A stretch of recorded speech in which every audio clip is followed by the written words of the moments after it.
Mit einer frappierenden Ähnlichkeit zu Manor-Lords entsteht aktuell ein weiteres Ein-Mann-Projekt auf Basis der Unreal Engine im City-Builder-Bereich. Dabei teilt man sich aber nicht nur das Grafikgerüst, sondern hat, bis auf das Wikinger-Setting, ebenfalls ganz ähnliche Ideen im Gepäck und ist somit auch seit Jahren unter den Top 50 der meistgewünschten Spiele auf Steam.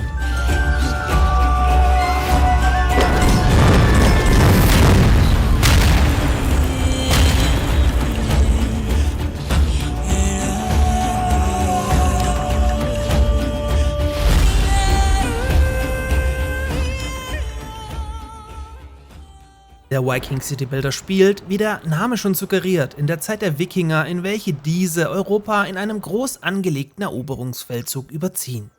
Ihr als Anführer eines dieser brandschatzenden Wikinger-Clans beschließt allerdings, nach der Plünderung eines kleinen Dorfes, dort zu verweilen, um mit euren Wikingern-Brüdern sesshaft zu werden.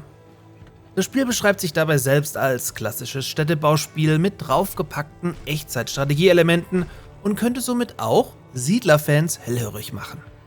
So baut ihr nicht nur eine Siedlung mit klassischen Langhäusern, Holzfällern und wikingertypischen Ritualstätten, sondern auch eine Festung auf, um eine Armee ausheben zu können, um euch gegen die Europäer zu verteidigen, die euch gerne auf die nördlichen Inseln zurücktreiben würden.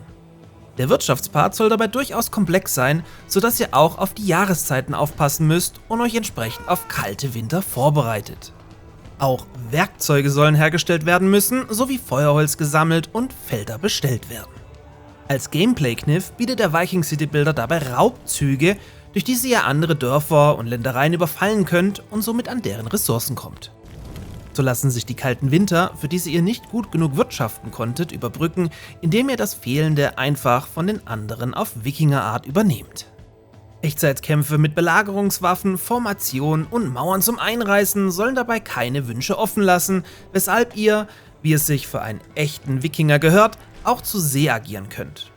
Okay, eine Sache werden vielleicht viele doch vermissen: Multiplayer ist für dieses Projekt bisher nicht geplant. Als Grafikgerüst kommt dabei die Unreal Engine 5 zum Einsatz, welche mit Raytracing optimiert wurde, um eine für ein Aufbauspiel beachtliche Grafik auf die Mattscheibe zu zimmern. Der Viking City Builder befindet sich dabei bereits seit mindestens 5 Jahren in Entwicklung und ist streng genommen gar kein Ein-Mann-Projekt mehr. Denn um das ehemalige Solo-Projekt hat sich mittlerweile ein vollwertiges Dev-Team gebildet, welches unter dem Namen Titan Games sich in Krakau in Polen niedergelassen hat, womit wir die nächste Ähnlichkeit zu Manor-Lords hätten. Einen Release-Termin gibt es zwar noch nicht, ein Beta-Test könnte aber in 2024 anstehen.